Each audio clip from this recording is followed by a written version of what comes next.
Assalamualaikum warahmatullahi wabarakatuh. Perkenalkan, nama saya Priyanti dengan NIM 23 12130 dari Prodi Pendidikan Agama Islam kelas 4A.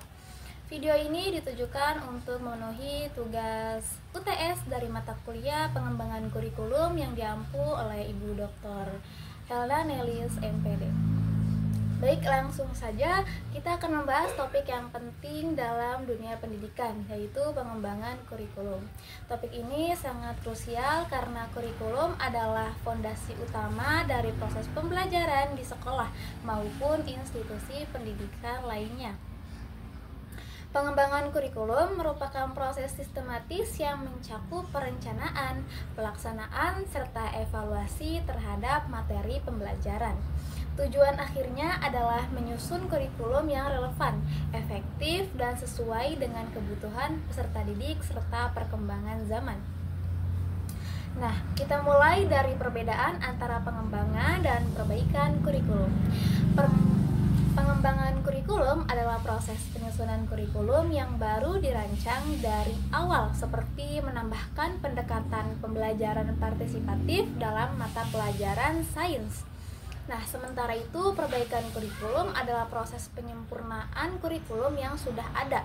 Misalnya, memperbarui materi bahasa Inggris agar lebih relevan dengan kebutuhan industri dan perkembangan teknologi.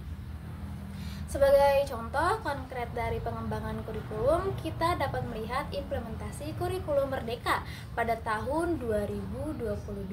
Kurikulum ini dirancang untuk memberikan keleluasaan kepada guru dan siswa. Dalam pendekatan ini menekankan pembelajaran berbasis proyek serta menyesuaikan proses belajar dengan potensi masing-masing siswa. Dalam pendekatan ini, siswa tak hanya belajar teori, tetapi juga mengembangkan keterampilan hidup dan karakter, terutama dalam penguatan profil pelajar Pancasila.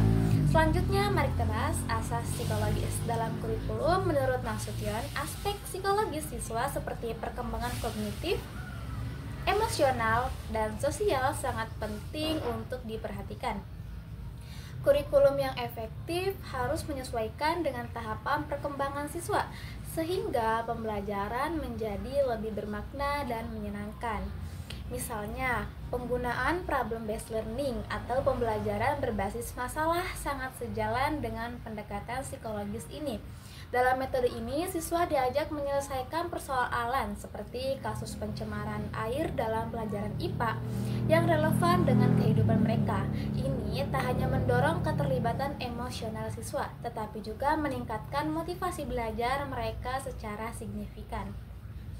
Beranjak ke pendekatan dalam pengembangan kurikulum, salah satu pendekatan tertua dan paling sering digunakan adalah pendekatan subjek akademik.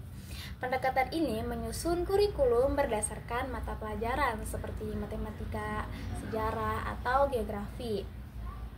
Fokusnya adalah pembekalan pengetahuan yang mendalam dan terstruktur sesuai bidangnya.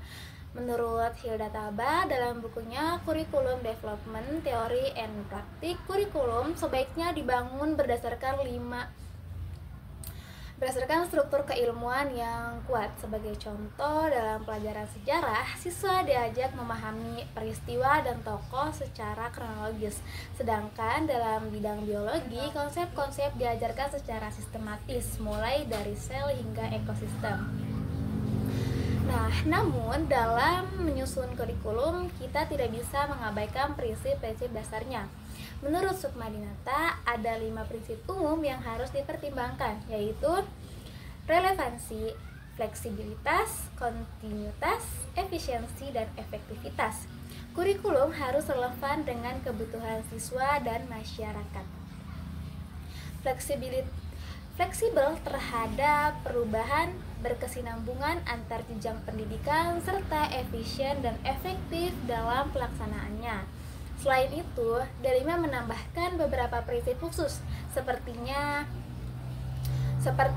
pentingnya penyesuaian materi dengan tujuan pembelajaran, penggunaan media pembelajaran yang mendukung, serta evaluasi yang mampu mengukur pencapaian siswa secara komprehensif.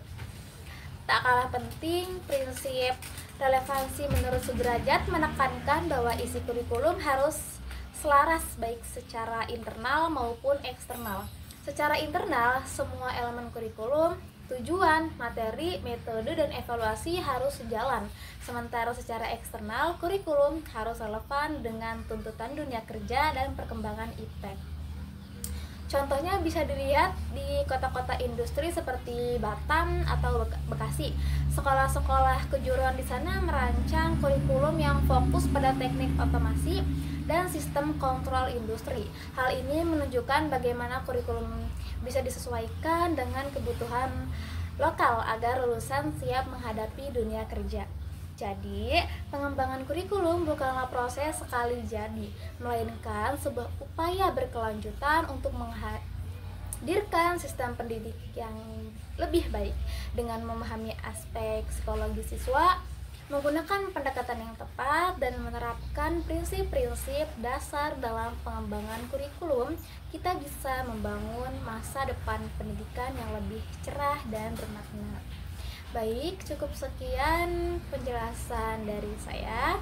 Kurang lebihnya mohon dimaafkan. Wabillahi taufiq wal hidayah. Wassalamualaikum warahmatullahi wabarakatuh.